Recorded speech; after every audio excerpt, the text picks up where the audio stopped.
Je me souviens de l'époque où mon monde semblait solide et prévisible, avant que tout ne s'effondre. La vie avait un rythme. J'ai trouvé un travail réconfortant, une maison calme et des week-ends passés à régler ma voiture ou à errer sur les routes de campagne. Je ne cherchais pas de changement ou d'excitation, je me contentais simplement de la simplicité que je m'étais taillée. Avec le recul, c'étaient les derniers moments d'innocence, le calme avant la tempête qui allait bouleverser tout ce que je pensais savoir sur l'amour, la loyauté et la trahison. Ce n'était pas que j'avais une vie idyllique, mais c'était la mienne. Chaque choix que j'ai fait semblait délibéré, façonnant un chemin que je pensais s'étendre sur des années. Les gens autour de moi, famille, amis et même connaissances semblaient s'intégrer dans le récit que j'avais construit, mais, comme le fait souvent la vie, ils avaient d'autres projets. Le changement s'est glissé, tranquillement, porté par l'inattendu et le indésirable. C'est là que commence mon histoire, avec un choix unique qui a conduit à une série de révélations toutes plus stupéfiantes les unes que les autres. Après une longue journée de travail, je me suis retrouvé dans mon bar préféré assis sur un tabouret et sirotant lentement l'unique bière que je m'autorisais. C'était ma routine habituelle, une façon de passer le temps avant l'ouverture du bowling d'Aix en Grave Côté. De l'autre côté de la pièce, une superbe femme aux cheveux noirs a attiré mon attention alors qu'elle regardait de temps en temps dans ma direction, essayant apparemment d'établir un contact visuel. Quelques instants plus tard, le barman, Sam, a placé une autre bière devant moi. Il a expliqué que la boisson ne venait pas de la maison mais avait été envoyée par la femme au bout du bar. J'ai poliment refusé de demander à Sam de lui rendre son argent, de l'ajouter à ma note ou de m'en débarrasser complètement. Peu de temps après, la femme s'est approchée et a pris place à côté de moi.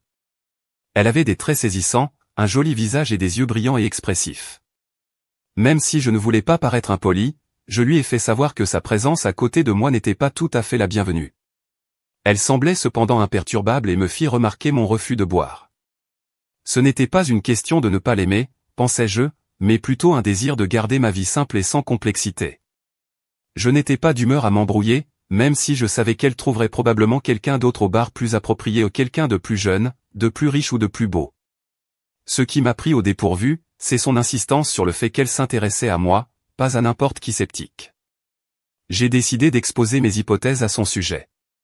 Elle semblait avoir la vingtaine, être instruite et réussir professionnellement. Elle était attirante et le savait, mais probablement obsédée par de petites imperfections que personne d'autre n'avait remarquées. Sa présence au bar suggérait qu'elle naviguait dans la vie après le divorce ou qu'elle cherchait à s'éloigner d'un mariage stagnant. Conservatrice en apparence, elle avait probablement un côté plus sauvage qu'elle n'avait pas encore pleinement adopté. Il semblait probable que son ancien ou actuel partenaire était beaucoup plus âgé, et quelque chose en moi lui rappelait cette personne. En partageant mes observations, sa réaction m'a confirmé que je n'étais pas loin. Son histoire a commencé à se dérouler. Elle a révélé que son mari était décédé plus d'1 an plus tôt et que ce n'est que récemment qu'elle avait arrêté de porter son alliance. Leur relation s'était refroidie avant sa maladie, mais elle était restée à ses côtés, prenant soin de lui avec respect jusqu'au bout après sa mort. Même si elle s'était sentie freinée par le mariage, elle avait du mal à rechercher une nouvelle relation. Elle m'a expliqué que me voir lui avait rappelé son premier amour, le petit ami qu'elle avait laissé derrière elle pour épouser son mari. Elle essayait maintenant de trouver sa place dans une nouvelle carrière, incertaine mais pleine d'espoir pour l'avenir. Elle a déplacé la conversation, dirigeant sa curiosité vers moi. Elle a commenté mon choix apparent de rester seule malgré mon âge et m'a demandé si j'avais déjà ressenti le besoin de compagnie. Elle soupçonnait que je n'étais pas aussi détaché que j'essayais de le paraître, croyant plutôt que j'étais quelqu'un qui avait été profondément blessé et qui me protégeait maintenant d'une douleur supplémentaire. Il était temps, pensais-je, de partager un peu ma propre histoire. J'avais autrefois été un romantique, ou peut-être juste un imbécile, comme je préférais y penser. Il y a 1 an, j'avais été marié à la femme de mes rêves, mais ce rêve s'était effondré devant tout le pays, me laissant exposé comme un homme naïf qui avait trop donné de lui-même. J'ai expliqué comment j'avais rencontré Ellie 6 ans plus tôt lors d'une soirée. À partir du moment où je l'ai vue, tout a changé dans ma vie. Le coup de foudre n'était pas quelque chose auquel je croyais jusqu'à ce moment-là. Elle avait des cheveux roux et des yeux verts si vifs et expressifs qu'ils révélaient chacune de ses pensées et de ses humeurs. Pour moi, elle était la plus belle femme du monde et je suis complètement tombé amoureux d'elle. En 1 an, nous nous sommes mariés. J'ai travaillé comme ingénieur pour une entreprise manufacturière qui produisait des pièces automobiles, tandis qu'Ellie est passée de serveuse à temps partiel à femme au foyer. Nous avions prévu de profiter de notre temps ensemble avant de fonder une famille, une décision en partie influencée par le mariage mouvementé de sa sœur et de son beau-frère. Ils s'étaient précipités dans le mariage après une grossesse non planifiée, et leurs disputes constantes nous ont servi de mise en garde. La famille d'Ellie n'était pas nombreuse. Outre quelques cousins, ses liens les plus proches étaient sa sœur et son beau-frère, qui vivaient dans un parc à roulotte voisin. Ellie avait vécu avec eux jusqu'à notre mariage et je soupçonnais qu'ils étaient soulagés lorsqu'elle déménageait car cela libérait de l'espace dans leur maison déjà exiguë. Malgré cela, ils nous rendaient encore fréquemment visite pour utiliser notre piscine. Ellie et sa sœur Sally étaient inséparables. Chaque fois que je ne trouvais pas Ellie à la maison, je savais qu'elle était probablement avec Sally au parc à roulotte. Leur lien était incassable et on avait souvent l'impression qu'une partie du cœur d'Ellie n'avait jamais quitté cet endroit. En prenant une autre gorgée de ma bière, j'ai continué l'histoire. La plupart des soirs, quand je rentrais du travail, Ellie était dans le salon avec sa sœur Sally et le mari de Sally, Billy. Tous les trois partageaient une profonde appréciation pour ce qu'ils considéraient comme un passe-temps américain par excellence. Les émissions télévisées trash de jour comme Jerry Springer, Judge Judy, The People Laisse courir, bien sûr, m'a été leur préféré. Même si je ne pouvais pas comprendre leur fascination, étant préoccupé par mes propres responsabilités, j'étais heureux qu'Ellie ait quelque chose qui la divertissait et l'occupait lorsque nous étions séparés. Au moment où je rentrais à la maison, elle préparait généralement le dîner et après avoir mangé, nous passions du temps ensemble, soit en nous relaxant à la maison, soit en sortant. Nous aimions tous les deux explorer la campagne et nous émerveiller devant le paysage. Ellie aimait particulièrement profiter de la vue et pour moi, il n'y avait rien de mieux que de prendre la route dans ma voiture bien-aimée. Cette voiture était ma fierté et ma joie, une Mustang GT CS 2008 décapotable blanc arctique brillante. Pour ceux qui ne le connaissent pas, il s'agit d'un cabriolet GT spécial Californie personnalisé à la perfection. Ellie plaisantait en disant que la voiture et elle se battaient constamment pour attirer mon attention, et elle n'avait pas entièrement tort. Rouler dedans avec elle à mes côtés ressemblait à un rêve. La voiture était équipée d'un système d'échappement en forme de bombe cerise qui sonnait incroyable, même s'il n'était pas exactement conforme aux normes d'émission californiennes. Elle comportait également des rotors percés et fendus, des étriers de frein blanc arctique assortis à la carrosserie, ainsi que des vitres et des phares teintés. À ce jour, j'adore toujours cette voiture. Il est intéressant de noter qu'aucun de ces moments ne se serait déroulé sans la présence de Sally. Je n'avais aucun ressentiment envers Sally. En fait, je l'admirais pour son cœur authentique. Elle ressemblait à Ellie, mais était quelques années plus âgée, légèrement plus grande et portait un peu plus de poids. Contrairement aux cheveux roux d'Ellie, Sally était blonde. À quelques reprises, Sally m'a fait des avances, mais je les ai considérées comme des tests inoffensifs pour voir si je resterais fidèle à sa sœur. Je l'ai toujours refusé et par la suite, les choses ont semblé s'améliorer dans nos interactions. Il y a environ un an, le mariage de Sally et Billy a connu une période difficile. Leurs disputes devenaient plus fréquentes, duraient plus longtemps et affectaient tout le monde autour d'eux. Ce qui a commencé comme une querelle typique a dégénéré en quelque chose de plus sérieux. Finalement, Sally a décidé de prendre des mesures drastiques. Au lieu de demander l'aide d'un conseiller matrimonial, elle a contacté Maury, l'émission télévisée, et a été invitée à apparaître dans un épisode sur les conjoints infidèles. Sally avait fait en sorte que Billy passe un test au détecteur de mensonges à la télévision nationale pour découvrir s'il avait été infidèle. Ses soupçons étaient profonds. Elle pensait que Billy avait triché avec plusieurs femmes, dont une adolescente de leur parc à roulotte qui, selon la rumeur, était enceinte de son enfant. Billy a tout nié avec véhémence, affirmant que les soupçons de Sally provenaient de ses incertitudes quant au vieillissement. La jeune fille en question, âgée d'accent grave peine 19 ans, a également été invitée à l'émission pour le confronter. Toute la situation me paraissait absurde, presque comme un cirque. Même si j'étais convaincu que Billy était coupable, j'ai gardé mes pensées pour moi et je me suis concentré pour éviter le drame. J'ai même promis d'enregistrer l'épisode pour que nous puissions tous le regarder ensemble. Plus tard dans la soirée, Ellie m'a pris au dépourvu avec une annonce inattendue, elle voulait se rendre dans le Connecticut pour être là pour l'enregistrement de la série. Elle estimait qu'il était de son devoir de soutenir Sally, surtout si Billy s'avérait coupable ou si les choses devenaient chaotiques. Pour Ellie, le voyage ne visait pas seulement à aider sa sœur. C'était l'occasion de voir en live son émission préférée, un rêve devenu réalité. Cependant, comme elle n'était pas directement impliquée dans l'épisode, la chaîne ne couvrirait pas ses frais de voyage ou d'hébergement. Je l'ai rassurée en lui disant que nous pouvions nous permettre de l'envoyer. Puis elle a laissé tomber une autre surprise, elle n'avait pas prévu d'y aller seule. Elle a insisté pour que je m'absente du travail pour l'accompagner, arguant qu'elle n'était pas à l'aise de me laisser à la maison pendant qu'elle voyageait hors de l'État. Même si elle a dit qu'elle me faisait confiance, elle a admis qu'elle ne voulait pas que je sois tenté par des clubs ou d'autres distractions pendant son absence. Elle pensait que trop de temps libre était exactement ce qui avait causé des ennuis à Billy. J'ai suggéré en plaisantant à moitié que Billy avait peut-être juste besoin d'un travail, mais Ellie a balayé le commentaire en riant.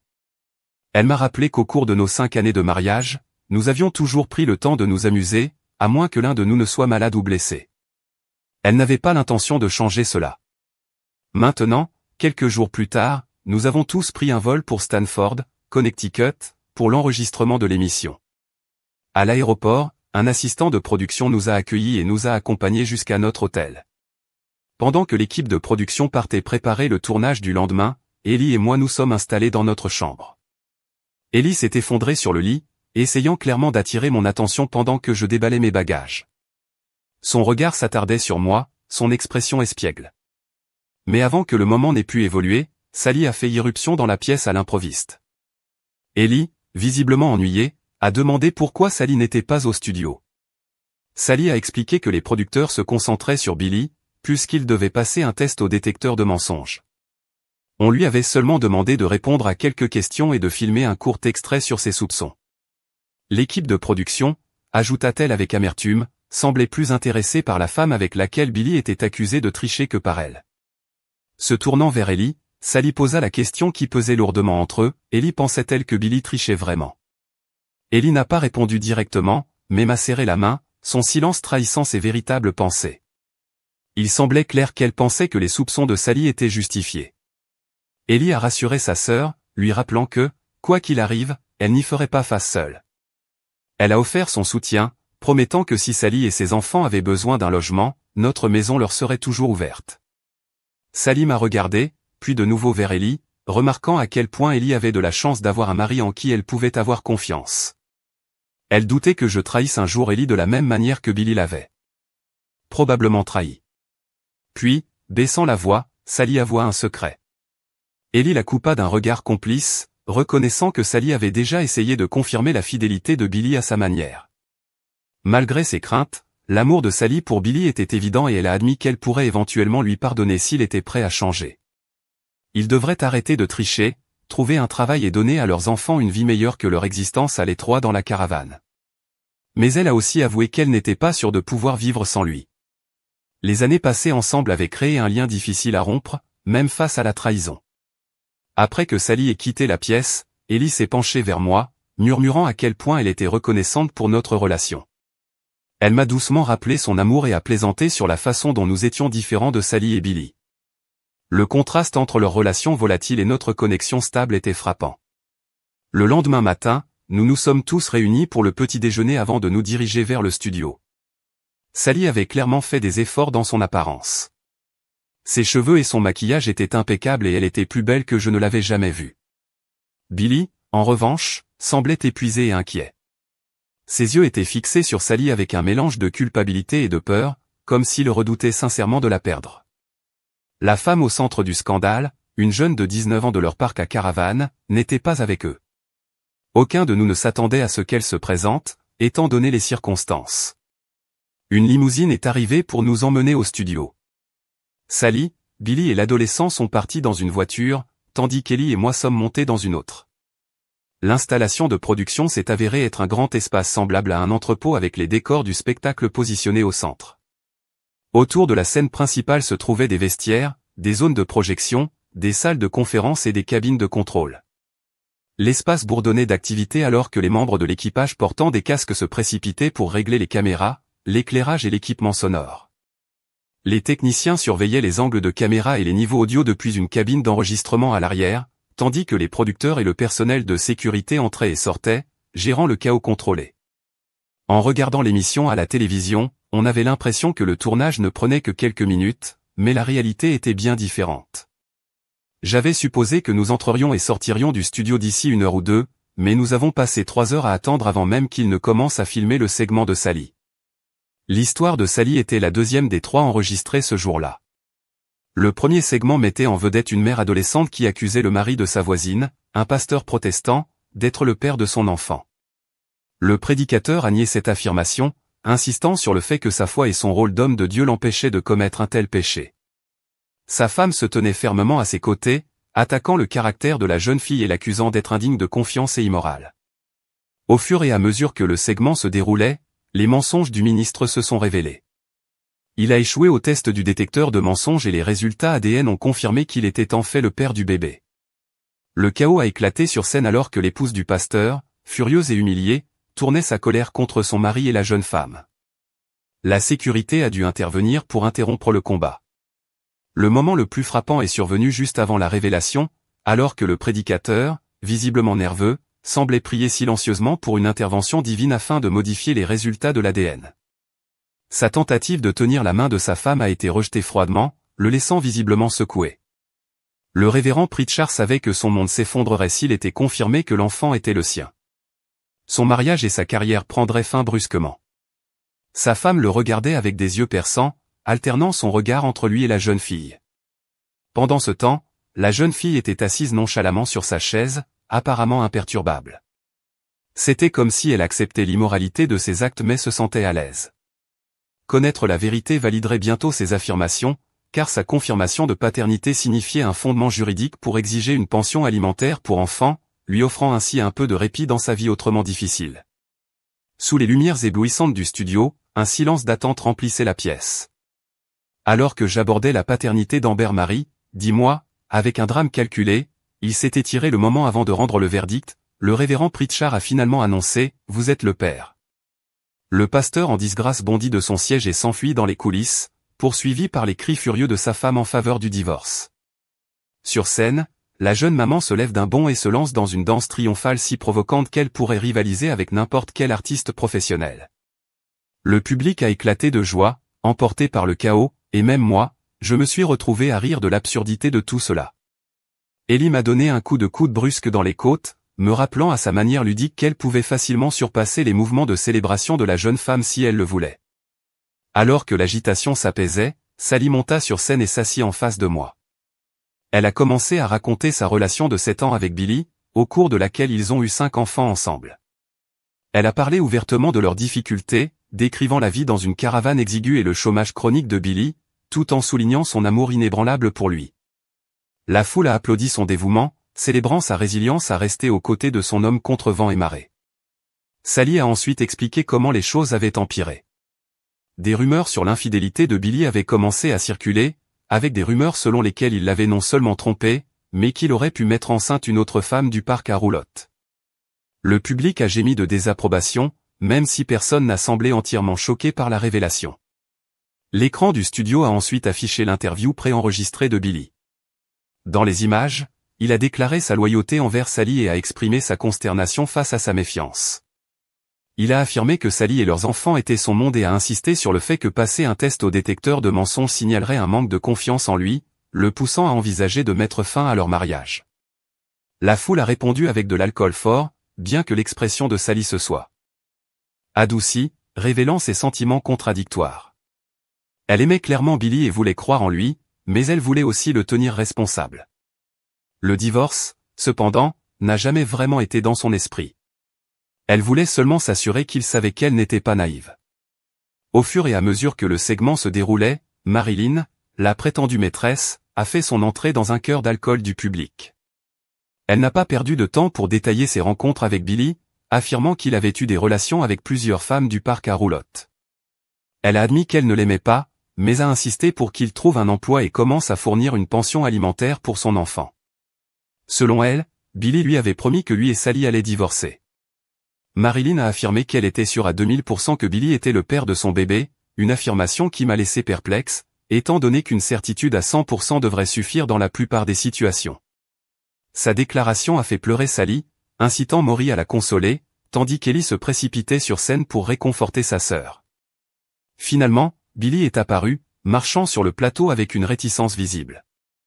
L'hostilité du public était palpable alors qu'il se frayait un chemin à travers une mer de visages en colère. Alors que Marilyn avait reçu son lot de critiques, Billy recevait beaucoup moins de sympathie. Il s'est assis en face de moi qui a commencé à l'interroger sur les accusations. Billy a tout nié. Il a nié avoir triché, a nié connaître personnellement Marilyn et a même recadré son chômage comme étant simplement entre deux emplois.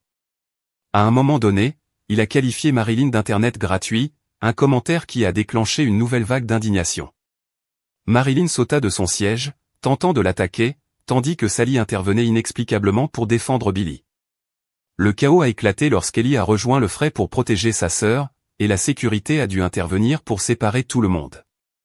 Alors que la poussière retombait, Maury se préparait à révéler les résultats ADN. Le studio s'est calmé et Maury a abordé la paternité de Steven, 3 mois, Billy. A-t-il déclaré. Mais tu n'es pas le père. La réaction de Marilyn fut immédiate et dramatique. Elle a crié, a insisté sur le fait que le test était faux et a quitté la scène en larmes. Pendant ce temps, Billy, visiblement soulagé, se lança dans une danse de célébration qui ne fit qu'agiter davantage le public. Mais mon travail n'était pas terminé. Nous avons encore les résultats du test au détecteur de mensonges, a-t-il annoncé, attirant à nouveau l'attention de la foule. Maury a révélé que lorsqu'on lui a demandé s'il avait déjà été impliqué avec Marilyn, le déni de Billy a été considéré comme un mensonge. En fait, le test a indiqué qu'il avait été avec elle plus de 10 fois.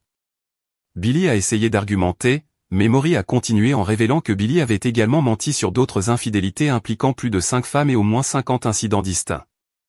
Les révélations ont poussé Sally à bout. Elle a sauté sur ses pieds et a donné un coup de poing au visage de Billy si fort que cela a résonné à travers le studio. Ellie a rapidement ramené sa sœur à son siège alors que la foule stupéfaite regardait le chaos se dérouler. Pour Ellie, toute l'expérience était surréaliste et exaltante. Être sur Maury était un rêve devenu réalité, et je savais que nous devions enregistrer cet épisode une fois diffusé, il était destiné à devenir un incontournable dans notre maison, rejoué d'innombrables fois comme un souvenir précieux de son moment inattendu sous les projecteurs. Billy, dépassé, a laissé tomber sa tête dans ses mains, me suppliant d'arrêter de lire les résultats. Le public, cependant, a exigé davantage, leur voix s'élevant dans un tollé collectif. Maury, apparemment insensible aux émotions brutes de la salle, a continué à révéler méthodiquement les résultats, question par question. À chaque révélation, la tension s'intensifiait, poussant Billy et Sally plus près du bord. Tout le spectacle semblait surréaliste. Malgré ma sympathie pour Sally, je n'ai pas pu m'empêcher de rire devant l'absurdité de tout cela. Soudain, Sally se redressa. Son visage se tordit de fureur. Elle a déchaîné un torrent d'accusations contre Billy, sa rage si intense que même Maury a instinctivement reculé. Les mots exacts étaient muets lors de l'émission, mais je n'avais aucun doute sur ce qu'elle avait crié. Elle voulait connaître l'identité des femmes que Billy considérait comme plus précieuses que ses propres enfants. La colère de Sally rayonnait dans tout le studio. Ellie s'est jointe au cri d'insulte envers Billy, mais sa réponse a changé l'air dans la pièce. Sans hésitation, Billy se tourna vers Ellie et lui porta le coup qui allait tout démêler, « Puisque nous savons tous les deux que tu étais l'un d'entre eux », dit-il de sa voix, coupant à travers le chaos. Le temps semblait se figer. La pièce devint silencieuse et les caméras passèrent rapidement entre Ellie et Sally, capturant leurs visages stupéfaits. Le « non » horrifié d'Ellie résonnait au ralenti, mais ses yeux trahissaient la vérité. Elle se tourna vers moi, son regard suppliant, mais je n'avais pas besoin de confirmation supplémentaire. Les paroles de Billy avaient déjà tout brisé. « Si tu ne me crois pas, demande à ton mari de passer un test au détecteur de mensonges. » Rajouta Billy. Ils m'ont même demandé si j'avais été avec quelqu'un de votre famille. Le choc de Sally s'est transformé en fureur. Elle s'est précipitée sur Ellie, la frappant. Alors qu'Ellie restait figée, toujours à ma recherche dans le public sans attirer l'attention, je me suis glissé hors du studio. Je me suis promené dehors, j'ai arrêté un taxi et je suis retourné à l'hôtel. De retour en studio, les producteurs de Maury ont saisi la tournure dramatique des événements, annulant le segment suivant pour se concentrer sur les retombées explosives entre Sally, Ellie et Billy. J'ai appris plus tard qu'Ellie m'avait demandé à plusieurs reprises où je me trouvais, mais le personnel lui avait assuré que j'étais dans les coulisses, probablement pour l'empêcher de partir ou de faire quelque chose de radical. Ils ont appelé mon téléphone et l'hôtel sans cesse, mais je les ai ignorés. Ils voulaient que je retourne au studio et que je diffuse l'effondrement de mon mariage devant les caméras, mais j'ai refusé. 1 heure plus tard, j'ai quitté l'hôtel et je me suis dirigé vers l'aéroport. Même si je n'étais pas censé partir avant 2 jours, j'ai réussi à réserver un vol plus tôt. 90 minutes plus tard, j'étais dans un avion, laissant le chaos derrière moi. Pendant que je m'enfuyais. Le drame s'est poursuivi au studio. L'équipe de production a convaincu tous les trois de revenir sur scène, pour le plus grand plaisir du public, resté captivé par le spectacle. Sally a déclaré qu'elle ne voulait plus jamais revoir Ellie ou Billy. Billy, désormais désespéré, s'excusa abondamment, se comparant à Tiger Woods et affirmant qu'il avait un problème avec les femmes. Les conseillers de Maurice sont intervenus et lui ont proposé de l'inscrire dans un groupe de soutien pour obsession.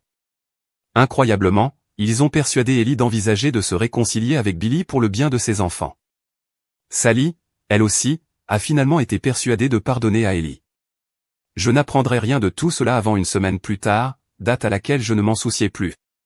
Une fois rentré chez moi, j'ai immédiatement contacté un avocat pour entamer une procédure de divorce.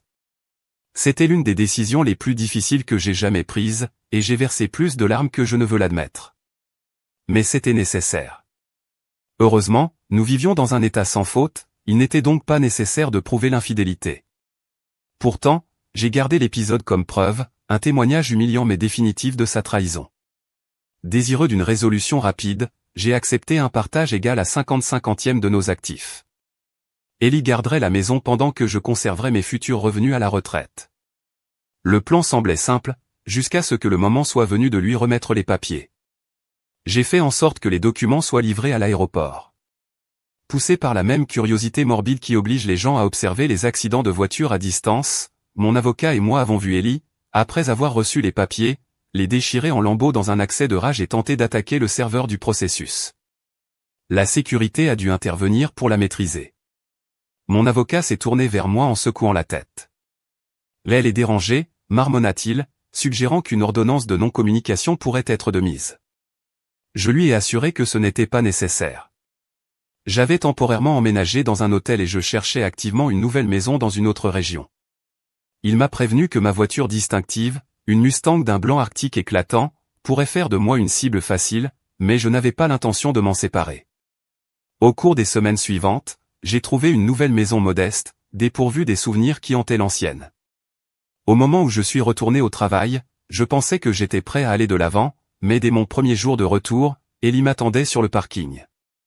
A-t-elle plaidé en larmes, implorant pardon et jurant d'arranger les choses. Sa voix se brisa alors qu'elle avouait son amour, insistant sur le fait que Billy ne signifiait rien pour elle. Je n'ai pas répondu. Je suis passé devant elle sans un mot, ses cris s'estompant au second plan alors que je la laissais derrière moi. Je ne pouvais plus me retenir.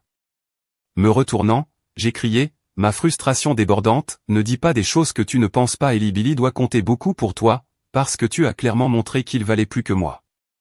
Tu as tout gâché, mon amour, notre mariage, la vie que nous avons construite ensemble, les enfants que nous aurions pu avoir et l'avenir dont nous rêvions.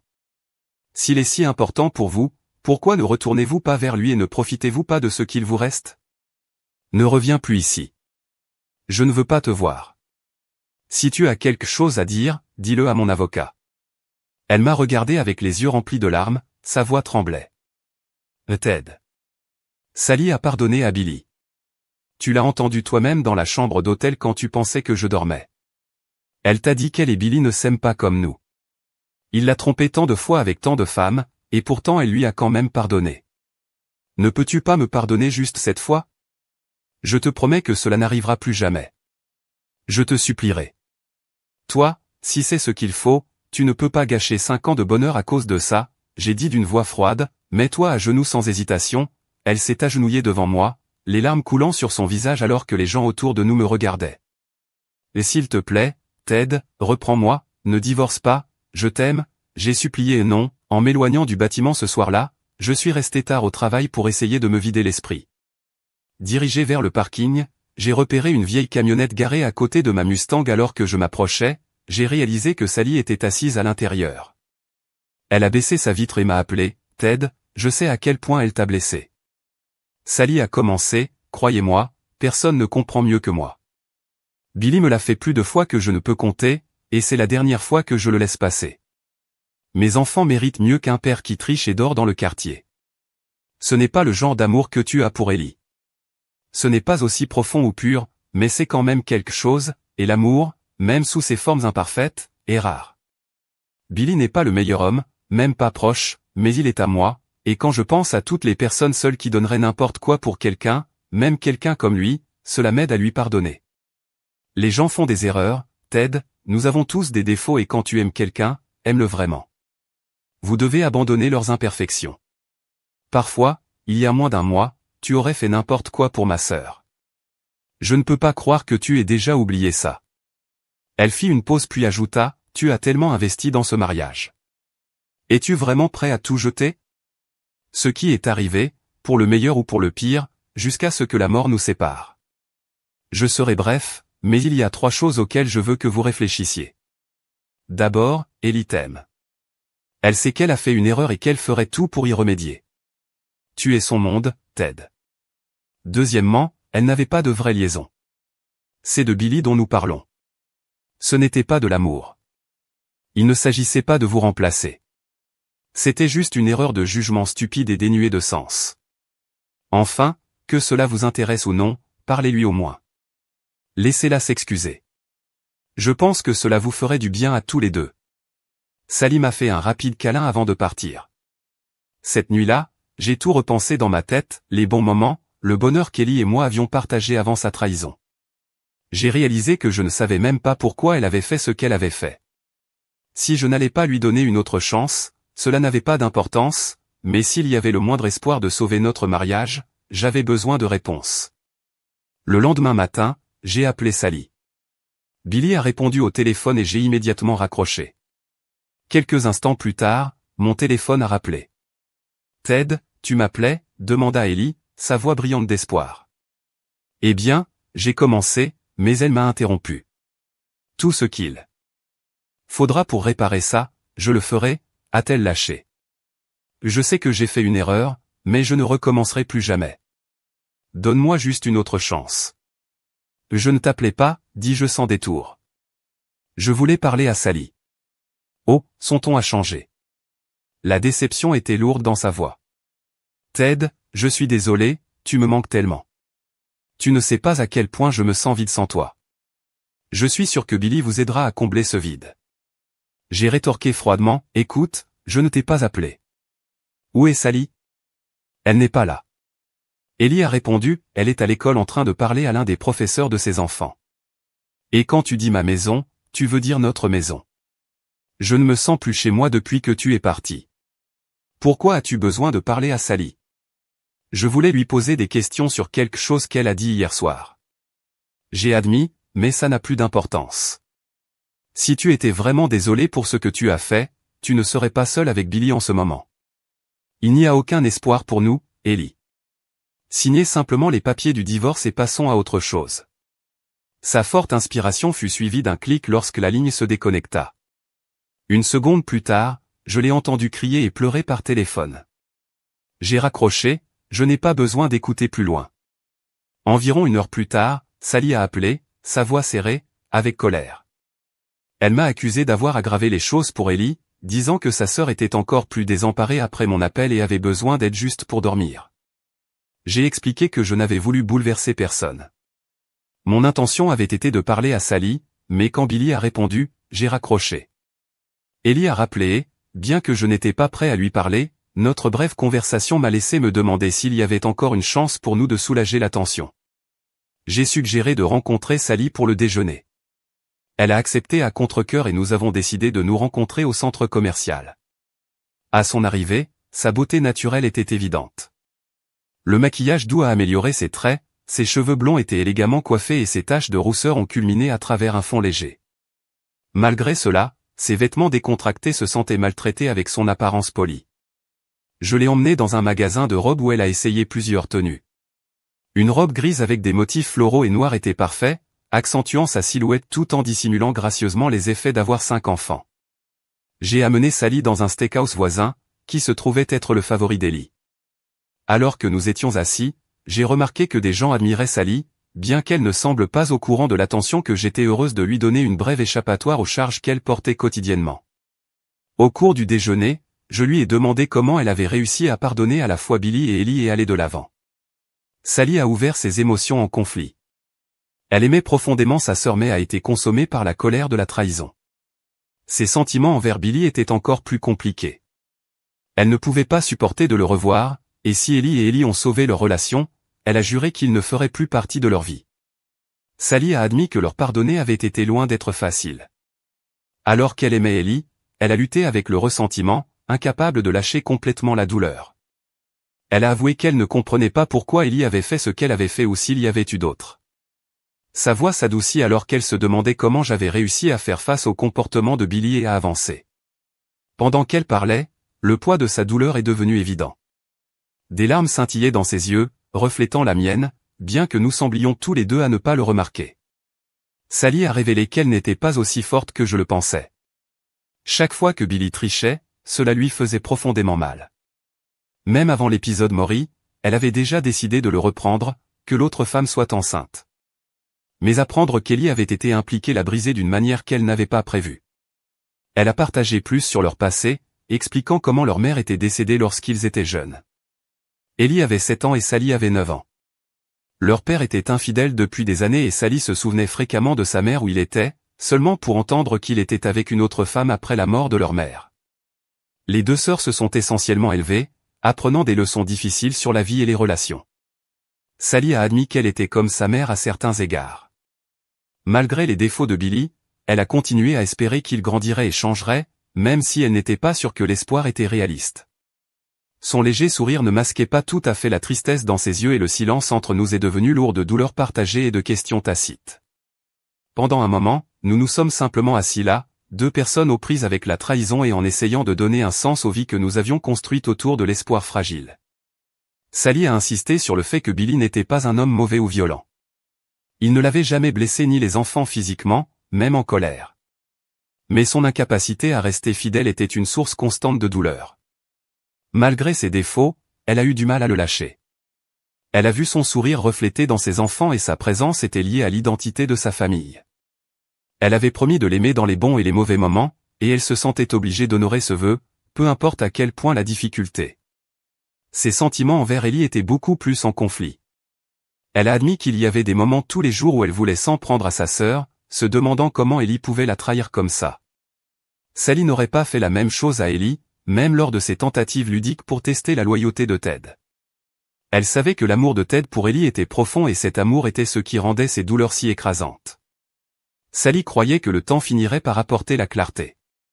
Soit la colère le consommerait, conduisant à un divorce, soit l'amour prévaudrait, ce qui allait résister à ses propres défis en raison de la blessure et de la fierté. Elle a gardé l'espoir que la connexion Ted et Ellie autrefois partagée pourrait encore survivre. Après le déjeuner, j'ai déposé Sally près de sa voiture à temps pour qu'elle prenne ses enfants. J'ai appris plus tard que son retour au parc de roulotte a suscité des problèmes. Lorsque Sally est entrée, Ellie lui a immédiatement remis en question où il se trouvait et la jalousie de Billy s'est éclatée. Sally a révélé qu'elle était allée déjeuner avec moi, mentionnant la nouvelle tenue que je lui avais achetée pour l'occasion. L'irritation de Billy s'est tournée vers la critique, affirmant que j'aurais dû dépenser l'argent pour la nourriture pour tout le monde. Au lieu de cela, Sally, cependant, m'a défendu, soulignant ma générosité constante envers leur famille et en le contrastant avec la trahison de Billy de mon mariage. Sally a confronté Billy à propos de ses actions, l'accusant de rembourser la gentillesse avec la destruction. Elle lui a rappelé à quel point je me trouvais et comment ses actions avaient irrémédiablement endommagé les relations. Elle l'a averti qu'il n'était plus le bienvenu chez moi pour nager ou regarder des sports et a souligné que j'avais fini avec lui. Billy, cependant, a rejeté sa colère avec une attitude nonchalante, affirmant que son comportement était inoffensif. Il a encadré son infidélité comme essayant différentes saveurs et a même tenté de minimiser la valeur d'Ellie. Brota Sally, affirmant que l'amour de Ted pour Ellie était authentique, quelque chose qu'elle avait toujours espéré que sa sœur aurait, un homme qui l'a mise en premier. Elle a exprimé sa frustration à l'égard d'Ellie, disant que la dévotion de Ted était rare et qu'Ellie avait tout compromis en cédant à la tentation. Ellie s'est défendue, mais Sally lui a dit qu'elle devait accepter que Ted ne revienne pas. Elle a rappelé à sa sœur que Ted l'avait vraiment aimé mais s'attendait à une fidélité en retour. Ellie a admis son regret, avouant qu'elle manquait profondément Ted et ne savait pas comment réparer la situation. Sally, frustrée, a demandé pourquoi Ellie avait été infidèle si tout avait été si bon. Billy Cruy a interrompu, se moquant d'Ellie et impliquant que n'importe qui pourrait la gagner tant qu'il répondait aux normes minimales. Billy a ensuite fait une tirade déplaçant Ellie plus loin. Il a menacé de parler à Ted d'autres affaires supposées de leur passé, y compris des incidents présumés impliquant un prédicateur et son patron. Ces paroles étaient destinées à provoquer, mais ils n'ont mis en évidence que sa nature mesquine et intimidante. L'atmosphère dans le parc de Roulotte est devenue encore plus tendre après cet échange. Avec des relations déjà effilochées au-delà de la réparation, la confrontation de Sally avec Billy et Ellie a souligné la profonde faille entre toutes les personnes impliquées, laissant peu d'espoir pour la réconciliation ou la paix. Il était clair que les dégâts causés ne pouvaient pas facilement être annulés. Si vous renversez l'une de ces bêtises, Billy, je jure que je vous mettrai. Sally siffla, je ne vous laisserai pas gâcher la vie de ma sœur plus que vous ne l'avez déjà fait. Et vous, Ellie, emballez, entrez dans cette voiture que Ted vous a achetée, conduisez dans sa magnifique maison et attendez-le. Je vais lui parler pour vous, mais c'est tout ce que je suis prêt à faire. Billy ricana. Je parie qu'elle s'amuse avec lui, Ellie. C'est pourquoi il lui a acheté tous ses vêtements de fantaisie. Peut-être qu'ils sont confortables depuis le premier jour. Et maintenant qu'il sait sur nous, il abandonne votre moi maigre pour une vraie femme. Pas étonnant quand il appelle, il ne veut pas parler à sa femme ou à moi, son soi-disant beau-frère. Tout ce qu'il veut, c'est Sally. Avec un sourire narquois, Billy a ajouté, alors, Sally, Ted veut-il juste toi, ou mes enfants aussi? Le sol de la bande-annonce a fait l'attention. Fait des promesses, et casser ce n'est pas une erreur décontractée. Sally soupira, son ton se déplaçant à nouveau, la vérité est que les gens ne sont pas toujours ce qu'ils semblent. Vous pensiez que vous étiez privé, alors vous vous êtes enfui, en poursuivant tous les gars qui vous ont jeté un coup d'œil, mais je vous ai envie. Je pensais que vous aviez tout. Ellie stayed silent, guiechta cross her face. Sally pressed on her voice, firme buquin. Ellie, he would never betray you like that. I'm not the kind of woman to sleep with your husband and deep down you know that Ted love you too much to stray. And nothing happened between us today. We just talked about what it would take for him to forgive you. Sally paused before continuing her tone, wistful. You know what Ted made me feel like a queen aujourd'hui. La plupart des femmes rêvent de ce genre d'amour, Ellie, et vous l'avez toujours. Mais vous jetez le tout pour Billy et ses gars d'IBA du parc à Roulotte. Ne soyez pas cette femme, celle qui se retrouve seule, amère et oubliée. Sa voix est devenue plus douce, presque plaidant. La seule chose sur laquelle je peux tenir, c'est que tous mes enfants ont le même père et peu importe à quel point Billy est imparfait, il m'aime à sa manière. Si vous perdez Ted, qu'aurez-vous encore? Ne laissez pas cela s'échapper, Ellie. Et permettez-moi de vous dire une dernière chose, si vous êtes d'être vraiment terminé, ne pensez pas que je ne le poursuivrai pas moi-même. Le rire désagréable de Billy résonnait. Elle ne peut pas partir. Se moqua-t-il. Elle est juste un autre parc de roulotte bon marché. Chaque matin, comme un travail d'horlogerie, je la garde après avoir emmené les enfants à l'école. Aujourd'hui, pendant que vous étiez absent, elle n'était pas seulement avec moi, elle a également rencontré Tom et ce facteur suffisant. Elle est insatiable. Ce qui est fou, c'est que je crois qu'elle aime vraiment Ted, mais elle a besoin de ce qu'un gars ne peut pas rencontrer. Bien sûr, elle est fidèle à la maison de Ted, mais la seconde où il est parti. C'est un libre pour tous. Et Ted, c'est le genre de bourreau de travail qui continuera de se broyer dans le sol juste pour payer tout cela. Si elle ne figurait pas sur ces pilules contraceptives lourdes, qui sait combien d'enfants elle aurait de nos jours, Ted c'est probablement la moitié des quartiers. Si vous vous souciez tellement d'elle, vous pourriez aussi bien l'aider à tout couvrir, de cette façon, Ted peut continuer à travailler pour le reste d'entre nous. Le rire de Billy a sonné à nouveau, suivi par le slam de la porte de la bande-annonce. Dites-moi que le salaud m'en sait, Ellie demanda Sally ne m'a même pas touché depuis le spectacle. Je ne pouvais pas m'en empêcher. S'il vous plaît, ne lui dites pas. Ce qu'elle ressentait de moi et quoi il a fait de la jalousie, la robe et le déjeuner ont fait des bornes. Avec un soupir lourd, je me suis assis, Lisa, dis-je lentement. Ce n'est pas un livre ou un drame internet gratuit. Parfois, il suffit de continuer à bouger jusqu'à ce que la blessure s'estompe. Mais très bien, je vais vous dire ce que j'ai fait. J'ai conduit directement au parc de Roulotte. Ce n'était pas loin, ces bugs ne fonctionnent pas sur de longues distances. J'ai fait irruption et dès que Billy se leva, je me suis tendu la main comme je voulais secouer la sienne. Quand il l'a atteint, je l'ai aspiré fort dans la mâchoire. Il a touché le sol. Ensuite, je l'ai donné un coup de pied dur, juste où ça. fait le plus mal, et je l'ai à nouveau donné un coup de pied juste pour être sûr qu'il resterait en bas. Sally et Ellie étaient trop stupéfaits pour se déplacer même. J'ai marché jusqu'à leur stéréo bon marché, tiré une petite pipe de ma poche et les connecté à la boîte de flèches. Leurs propres voix ont commencé à jouer haut et fort. Billy se tordait sur le sol, gémissant, tandis que les sœurs étaient assises là figées. Je me suis tourné vers Sally et j'ai dit, « Vous êtes trop bons pour ce dépotoir et les gens dedans. Vous et vos enfants méritez mieux. Je vous offre une issue en ce moment.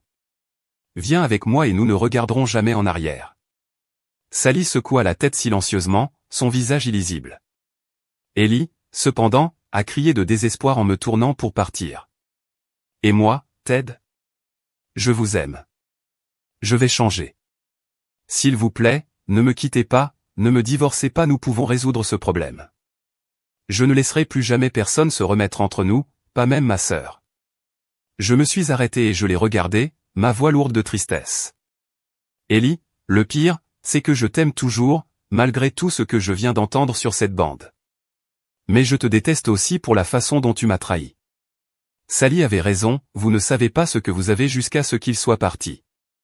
La différence est que vous saviez que vous aviez un mari qui vous adorait, qui était fidèle, qui aurait fait quoi que ce soit pour vous rendre heureux. Je dis, parce que j'avais fini, je suis parti, Ellie, et je ne reviens pas. Sally m'a fait réaliser quelque chose de trop tard. Je ne savais pas ce que j'avais jusqu'à ce qu'il soit arraché. Je pensais que j'avais une femme qui m'aimait et seulement moi. Je pensais que nous avions un amour qui durerait toute une vie, mais rien de tout cela n'était vrai, n'est-ce pas? Il n'a fallu qu'un moment, une bande, pour tout détruire. Je ne perdrai pas de temps à vous dire ce que je pense que vous êtes. Je vais juste dire ceci, tu es parti pour toujours, même si la douleur s'estompe, même si je me rends compte que je t'aime toujours. Cela n'aura pas d'importance, car la confiance a disparu et sans confiance, il n'y a pas de mariage. Mais ne vous inquiétez pas du divorce. Je me suis arrêté en regardant leur visage. Le soulagement les traversa, pensant bêtement que je changerais d'avis. Puis j'ai laissé un sourire froid s'étirer sur mon visage et j'ai continué. J'ai refusé de lui donner la satisfaction d'un divorce. Au lieu de cela, j'ai opté pour un départ classique sans corde, emballé et recommençant ailleurs. Finalement, je savais que je rencontrerais quelqu'un de nouveau et que je tomberais à nouveau amoureux. Mais le mariage était hors de la table. Grâce à elle, j'avais complètement perdu confiance aux femmes. Honnêtement, cette façon était meilleure. Un divorce signifierait les droits légaux, la division des actifs, la pension alimentaire, les droits de propriété en sortant simplement. Elle n'aurait rien. La maison, c'était en mon nom. Tout ce qui lui serait laissé, c'était le souvenir de moi. La laissant dans la poussière. Je suis sorti de la remorque, je suis monté dans ma Mustang et je suis parti. Presque immédiatement, Sally a commencé à faire exploser mon téléphone, me disant qu'elle soupçonnait qu'Ellie était tout aussi accro au chaos que Billy et suggérant que le traitement pourrait aider. Je lui ai dit que cela n'avait plus d'importance.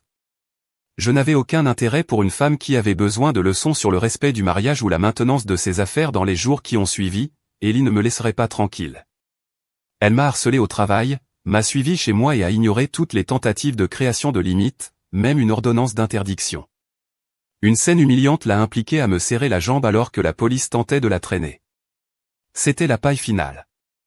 J'ai réalisé que la seule façon de s'échapper était de quitter complètement la ville. J'ai donc quitté mon travail et j'ai commencé à organiser un nouveau départ ailleurs. Avant de partir, cependant, je n'ai pas pu résister à attacher des extrémités lâches à ma manière. Arrêter d'abord le bureau de poste. Avec mon avocat en remorque, j'ai présenté des preuves au maître de poste. Son visage est devenu blanc lorsque nous avons mentionné des problèmes juridiques potentiels, même si nous savions tous les deux que poursuivre une agence fédérale n'était pas une option. Les maîtres de poste de petite ville, cependant, ne le voient pas toujours de cette façon. Il a appelé l'employé impliqué, Ed, et l'a rapidement licencié sur place. Pour garder les choses silencieuses, il m'a également remis un chèque de règlement.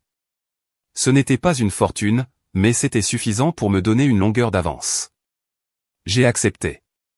En partant, j'ai repéré Ed Sobing près de son casier. Je lui ai donné une tape pitié sur l'épaule, j'ai accroché son portefeuille et j'ai visité son appartement pour livrer la cassette à sa femme mécontente. Elle a demandé une copie. J'ai donc pensé que les jours de mariage d'Ed étaient comptés. Cela a laissé Tom. Il était fier de posséder l'une des plus belles bandes-annonces du parc, avec des roues. Contrairement à la plupart des autres, je n'avais pas besoin d'un avocat pour ce méfait. En montée sur la colline jusqu'à sa remorque, j'ai attaché un rouleau à l'attelage et j'ai retiré toutes les briques et les quartiers stabilisateurs en gardant immobile. Une légère poussée a envoyé la remorque roulant en descente. La gravité a fait le reste, la propulsant directement dans le lac. Au début, personne ne l'a remarqué. Quand ils l'ont fait, le rire a éclaté. Il s'est avéré que Tom n'était pas particulièrement populaire au moment où sa bande-annonce a coulé. Les voisins s'étaient rassemblés pour le spectacle, certains grillassaient même des hot-dogs pour célébrer.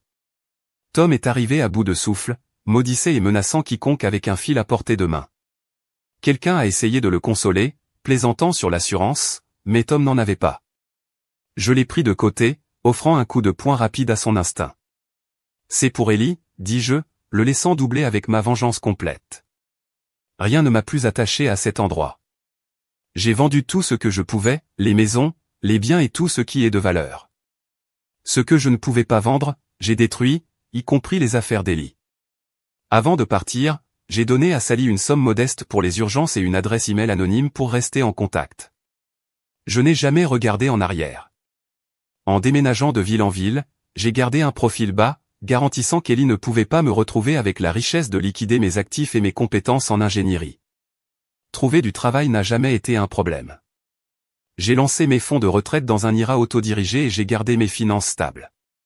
Peut-être qu'un jour, quand les blessures par Ellie ont finalement guéri, je m'installerai avec quelqu'un de nouveau, mais pour l'instant je continue d'avancer, laissant le passé derrière. De temps en temps, Sally me tend et entendre le nom d'Ellie suscite une douleur terne dans ma poitrine. Dans l'état actuel des choses, Billy dépend entièrement de Sally. Il n'a pas beaucoup de choix. Après que mes coups de pied bien placés l'ont laissé avec des problèmes durables dans la chambre et son chômage en cours, il n'a pas d'autres options, dit Sally. Ellie tient toujours des sentiments pour moi et veut que je revienne. Elle est même réapparue sur moi, affirmant qu'elle était enceinte et devait identifier le père. La vérité, elle n'était pas du tout enceinte. Elle voulait juste que les ressources de l'émission m'aident à me retrouver. Elle n'est pas après l'argent ou quoi que ce soit de matériel. Apparemment, elle veut juste que je revienne dans sa vie. Je me suis fait un devoir de rester bien hors de la grille, car des émissions comme celle-ci peuvent être implacables, en employant des enquêteurs privés et d'autres outils pour découvrir l'emplacement de quelqu'un. Pour l'instant, je préfère garder où il se trouve un mystère. Parfois, je passerai du temps avec une femme pendant quelques jours ou semaines, mais personne n'a réussi à remplir l'espace que Ellie a laissé. Autant que je déteste l'admettre, je porterai probablement un morceau d'amour pour cette fille de roulotte à tête rouge sauvage jusqu'au jour de ma mort. Mais l'aimer ne signifie pas que je peux vivre avec elle. Alors ici, je suis, juste moi et ma Mustang, en déménageant de ville en ville, en voyant l'Amérique une s'arrêter à la fois. Même maintenant, 1 an plus tard, chaque fois que je repère une fine tête rouge, cela suscite quelque chose en moi. Une larme pourrait tomber, un net rappelle qu'elle persiste encore dans les coins de mon esprit. Mais je la connais trop bien. À l'heure actuelle. Elle a probablement traversé le parc de Roulotte et la majeure partie de la ville. Je comprends. Vous vouliez probablement une fin heureuse bien rangée, mais la vie ne se termine pas toujours soigneusement. En fait, ce n'est pas du tout une fin. Si vous voulez la fermeture, n'hésitez pas à l'écrire vous-même. Lisa a jeté la tête en arrière, terminant sa boisson avec un air confiant. Elle frappait, avec des cheveux noirs en cascade dans ses épaules et des yeux bleus. Vous n'êtes pas tout à fait ce que je m'attendais, a-t-elle dit avec un sourire narquois. Mais vous ne ferez pas. Le badge. Rien dans cette ville ne correspond. Il y a un gars qui conduit une Mustang, mais ce n'est pas la bonne marque ou la bonne année et il est beaucoup trop vieux au point. Écoutez, Marty, j'ai fini. Je ne veux pas passer ma vie à traquer les conjoints perdus des autres. J'ai décidé qu'il est temps de me concentrer sur ma propre vie. Dites à la rousse et au spectacle que ce gars ne revient pas. Elle perd le temps et l'argent de tout le monde avec ça. Lisa a placé l'insigne et l'outil de téléphone sur la barre. Elle se tourna vers moi avec un sourire ludique. Alors, que diriez-vous de regarder de plus près votre Mustang? Je souris et hocha la tête, la conduisant vers la porte. 6 semaines plus tard, j'ai réalisé que j'étais plus profond que je m'attendais. Depuis la nuit, Lisa et moi avons quitté ce bar, je n'avais pas pensé à Ellie, pas une seule fois. Un matin, alors que Lisa sortait de la douche, je lui en ai parlé. Elle fit une pause, ses cheveux noirs scintillants et sourit doucement. Peut-être que vous n'avez pas la fin de l'histoire d'Ellie, parce que c'est déjà arrivé, a-t-elle dit assis à côté de moi. Ce chapitre a fermé lorsque vous êtes parti. Mon mariage s'est terminé et tout depuis lors n'était qu'un après. Vous ne cherchiez pas la fin de votre histoire avec Ellie. Vous cherchiez le début de quelque chose d'autre, le début de notre histoire. Elle posa sa main sur la mienne, sa voix stable et bien sûre. C'est l'histoire de nous, de vous et de moi en train de construire une vie et une famille ensemble, et c'est celle qui durera le reste de nos vies.